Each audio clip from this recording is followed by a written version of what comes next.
Good morning, all of you. So, today let us discuss about the next essential element of a contract, that is free consent. We have already discussed about the another essential elements like capacity of parties and consideration of the contract. Now, we are moving on to the free consent. What is free consent? Let us have an introduction about what is free consent.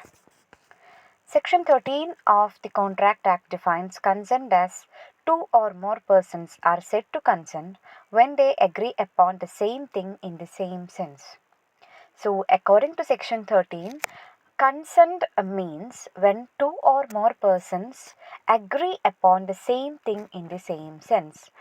For example, if A and B are entering in a contract, they both have identity of minds, or they both have agreed upon the same thing in the same sense. Both should understand the terms of the contract in the same manner. That is what is consent means. Consensus ad idem means identity of minds. So, consensus ad idem should be there. That means identity of minds of the parties of the contract should be there. Free consent is an essential element of a contract. According to Section 10, a contract is valid and enforceable only when it is made with a free consent of the parties. So, we have already discussed that in Section 10, we discuss about the essential elements of the contract. So, according to Section 10, a contract is valid and enforceable only when it is made with the free consent of parties. So, the parties to the contract should be in free consent, then only such contract will become valid and enforceable. According to Section 14 of the Contract Act, consent is said to be free if it is not caused by. So, in Section 14, what is free consent is defined in Section 14. So, according to Section 14, free consent means if a consent is said to be free if it is not caused by the following. So, which are they? One is coercion, undue influence, Section 16, fraud, Section 17, misrepresentation, Section 18, and mistake, Section 20, 21, and 22. So, according to Section 14, a consent is said to be free if it is not caused by coercion, undue influence, fraud, misrepresentation, and mistake. Okay. And again in that, if a contract or if a consent is obtained through coercion, undue influence, fraud, or misrepresentation, then it will make the contract voidable. And if the consent is obtained through mistake, it will make the contract void. Okay. So anyway, coercion, undue influence, fraud, misrepresentation, and mistake, if a consent is obtained in any of these ways, it make the contract, or it is said that the consent is not obtained freely and the consent is obtained without their the consent is not free. Okay. Now we should discuss in detail what are these: coercion, undue influence, fraud, misrepresentation, and mistake. So, a free consent means a consent is obtained freely and it is not obtained through coercion, undue influence, fraud, misrepresentation, and mistake. Now let us see in detail what is coercion. Okay. Coercion, Section 15 of the Indian Contract Act defines coercion as follows: committing or threatening to commit any act forbidden by the Indian Penal Code, or an unlawful detaining or threatening to detain any property to the prejudice of any person whatever, with the intention of causing any person to enter into an agreement. Okay. So, according to Section 15, coercion means committing or threatening to commit any act forbidden by IPC, or unlawful detaining or threatening to detain any property, whatever with the intention of causing any person to enter into an agreement. അതായത് ഒരാളെ ഒരു കോൺട്രാക്റ്റിൽ enter ചെയ്യിപ്പിക്കാൻ വേണ്ടിയിട്ട് ഒന്നെങ്കിൽ എന്തെങ്കിലും IPC forbid ചെയ്തിട്ടുള്ള, IPC പ്രകാരം valid അല്ല, IPC പ്രകാരം ഫോർബിഡ് അല്ലെങ്കിൽ പ്രൊഹിബിറ്റ് ചെയ്തിട്ടുള്ള എന്തെങ്കിലും കാര്യം ചെയ്യുകയോ അത് ചെയ്യുമെന്ന് ഭീഷണിപ്പെടുത്തുകയോ ചെയ്യുക, അല്ലെങ്കിൽ അൺലോഫുൾ നിയമപരമല്ലാത്ത രീതിയിൽ എന്തെങ്കിലും പ്രോപ്പർട്ടി ഡീറ്റെയിൻ ചെയ്യുകയോ അല്ലെങ്കിൽ അത് ഡീറ്റെയിൻ ചെയ്യും എന്ന് പറഞ്ഞ് ത്രട്ടൺ ചെയ്യുകയോ ചെയ്യുക. ഇതെല്ലാം ചെയ്യുന്നത് എന്തിനു വേണ്ടിയിട്ടാണ്? മറ്റൊരാളെ കോൺട്രാക്റ്റിൽ എൻ്റർ ചെയ്യിപ്പിക്കാൻ വേണ്ടി. അങ്ങനെയാണെങ്കിൽ ആ ഒരു കാര്യത്തെയാണ് നമ്മൾ കൊയേഷൻ എന്ന് പറയുന്നത്. ഓക്കെ, സോ കൊയേഷൻ എന്ന് പറഞ്ഞാൽ ഒരാളെ ഭീഷണിപ്പെടുത്തുകയോ either അയാളെ നേരിട്ട് IPC പ്രൊഹിബിറ്റ് ചെയ്തിട്ടുള്ള എന്തെങ്കിലും കാര്യം ചെയ്യുക, അല്ലെങ്കിൽ അത് ചെയ്യുമെന്ന് പറഞ്ഞ് ഭീഷണിപ്പെടുത്തുക, അല്ലെങ്കിൽ അയാളുടെ എന്തെങ്കിലും പ്രോപ്പർട്ടി പിടിച്ചു വെക്കും എന്ന് പറഞ്ഞ് ഭീഷണിപ്പെടുത്തുകയോ ഒക്കെ ചെയ്യുക. ഇതെല്ലാം ചെയ്യുന്നതിൻ്റെ ഉദ്ദേശം എന്ന് പറയുന്നത് അയാളെ കോൺട്രാക്റ്റിൽ എൻ്റർ ചെയ്യിപ്പിക്കുക എന്നതാണ്. So that is what is coercion according to section 15. In detail, it is a threat or force used by one party against the other party to compel him to enter into an agreement. Committing or threatening to commit any act forbidden by IPC. Unlawful detaining or threatening to detain any property. Example, consent obtained by showing pistol, threat to commit suicide, etc. Okay, അപ്പോൾ ഇതൊക്കെ IPC prohibit ചെയ്തിട്ടുള്ള കാര്യങ്ങളാണ്. നമ്മളൊരാളോട് പറയുകയാണ്, if you do not enter into this agreement or this contract I will shoot you or I will commit suicide അങ്ങനെയൊക്കെ പറഞ്ഞിട്ടുണ്ടെങ്കിൽ അത് നമ്മൾ അയാളെ ഭീഷണിപ്പെടുത്തിക്കൊണ്ട് ആ കോൺട്രാക്റ്റിൽ എൻ്റർ ചെയ്യിപ്പിക്കുന്നതാണ്. And so it is not free. അപ്പോൾ അയാളുടെ കൺസെൻറ്റ് അവിടെ ഫ്രീ ആയിട്ടായിരിക്കില്ല നമുക്ക് ലഭിക്കുന്നത്. അതുകൊണ്ട് തന്നെ there is no free consent.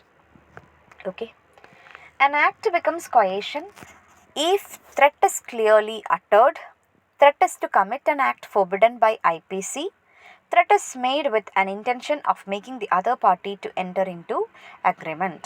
So, an act will become coercion if the threat is clearly uttered. കൃത്യമായി ആ ത്രെട്ട് അവർ പറഞ്ഞിട്ടുണ്ടെങ്കിൽ അല്ലെങ്കിൽ അത് സ്പെസിഫൈ ചെയ്തിട്ടുണ്ടെങ്കിൽ. ദെൻ ദ ത്രെറ്റ് ഇസ് വെറുതെ എന്തെങ്കിലും ചെറിയ കാര്യങ്ങളല്ല, but the threat is to commit an act forbidden by IPC prohibit ചെയ്തിട്ടുള്ള എന്തെങ്കിലും കാര്യം ചെയ്യാം അല്ലെങ്കിൽ ചെയ്യും എന്നുള്ള തരത്തിലുള്ള ത്രെറ്റ് ആവണം. And also threat is made with an intention of making the other party to enter into agreement. And നമ്മൾ ആ ത്രെറ്റ് ചെയ്യുന്നതിൻ്റെ ഉദ്ദേശം എന്ന് പറയുന്നത് മറ്റേയാളെ കോൺട്രാക്റ്റിലേക്ക് എൻ്റർ ചെയ്യിപ്പിക്കുക എന്നത് ആയിരിക്കും. Okay, so this is all about coercion.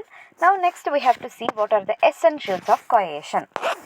So essentials of coercion means what is the meaning of coercion? That itself is the essentials of coercion. Now let us see in detail. First one, committing any act forbidden by law. We have seen that coercion means committing any act forbidden by law. If a person obtains consent of the other party by committing an act which is punishable under the Indian Penal Code, it amounts to coercion. Okay, so example is given.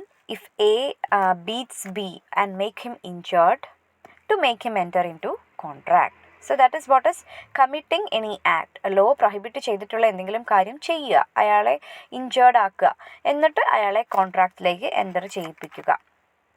Second one is threat to commit any act forbidden by IPC.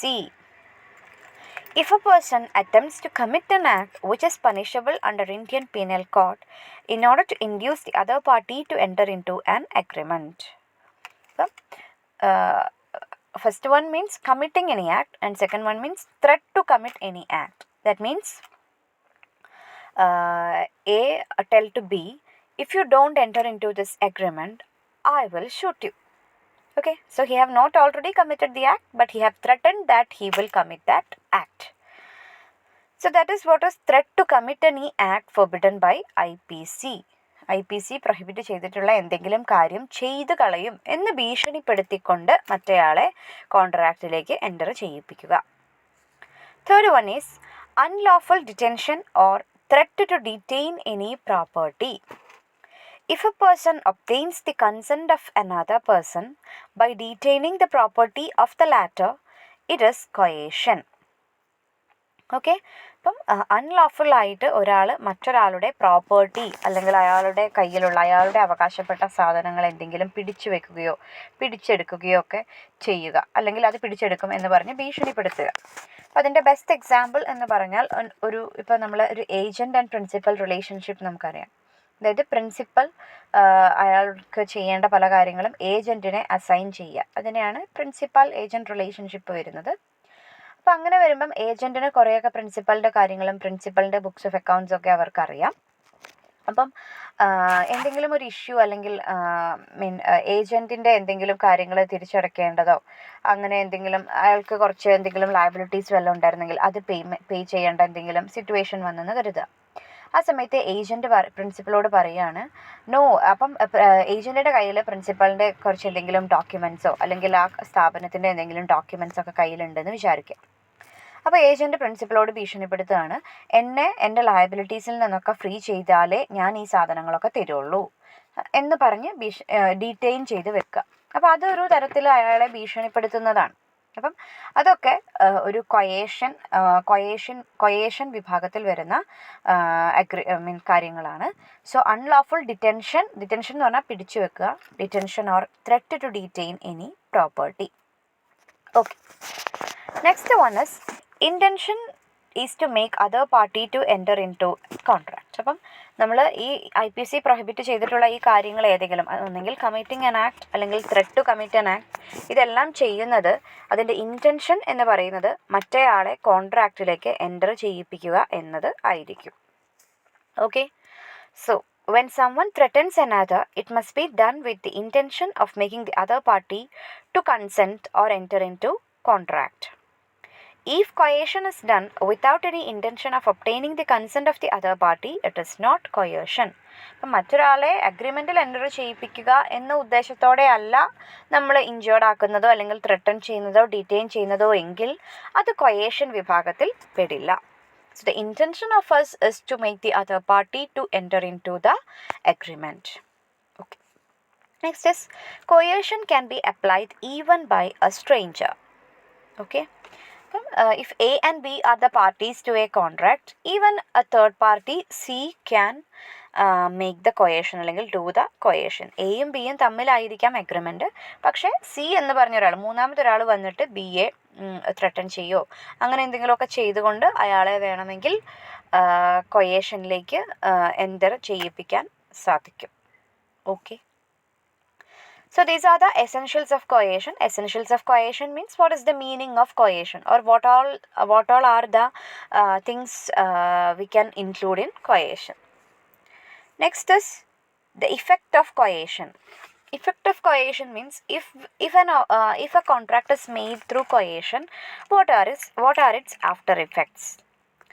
Okay, once a contract is made through coercion, such a contract is avoidable contract.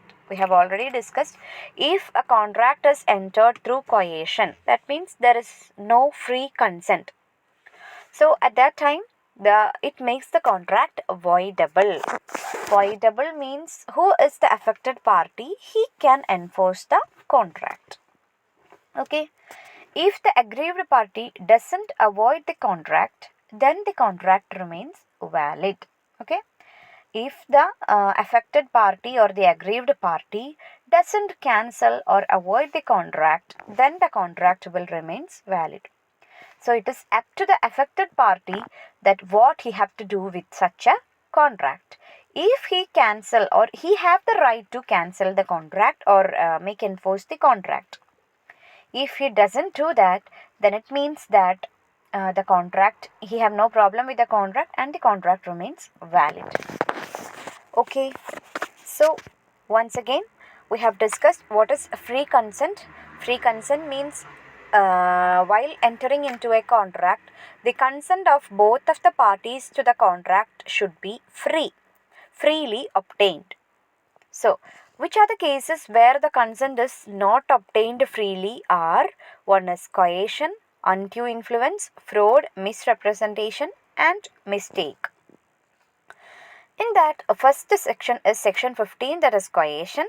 We have discussed what is coercion and what are the essentials of coercion and what are the effect of an agreement made through coercion.